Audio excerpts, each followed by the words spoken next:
بسم اللہ الرحمن الرحیم۔ السلام علیکم ورحمۃ اللہ وبرکاتہ۔ میرے دوستو، آپ دیکھ رہے ہیں میرا یوٹیوب چینل اسلامک حدیث۔ آج میں آپ کے سامنے شیطان کی کچھ چلاکیوں کے بارے میں بیان کروں گا۔ ایک مرتبہ شیطان کی حضرت موسیٰ علیہ السلام سے ملاقات ہو گئی تو انہوں نے پوچھا کہ تو کون ہے؟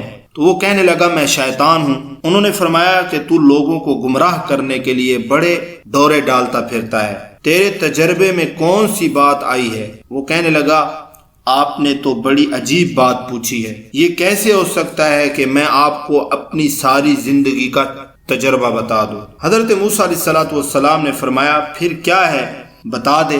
وہ کہنے لگا کہ 3 باتیں میرے تجربات کا نچوڑ ہیں۔ پہلی بات تو یہ ہے کہ اگر آپ صدقہ کرنے کی نیت کر لیں تو فوراً صدقہ دے دیا کریں، کیونکہ میری کوشش یہ ہوتی ہے کہ نیت کرنے کے بعد بندے کو بھلا دوں۔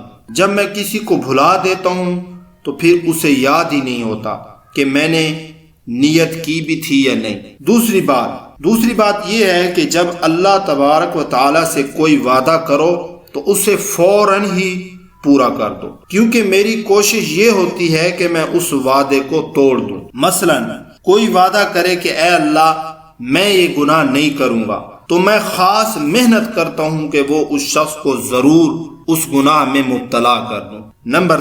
تیسرے نمبر پر بات یہ ہے کہ کسی غیر محرم کے ساتھ تنہائی میں نہ بیٹھنا، کیونکہ میں مرد کی کشش عورت کے دل میں پیدا کر دیتا ہوں اور عورت کی کشش مرد کے دل میں پیدا کر دیتا ہوں۔ میں یہ کام اپنے چیلوں سے نہیں لیتا، بلکہ میں بذات خود یہ کام کرتا ہوں۔ تو یہ ہیں وہ شیطان کی چلاکیاں۔ اللہ تعالی ہمیں شیطان کی چلاکیوں سے بچنے کی توفیق نصیب فرمائے۔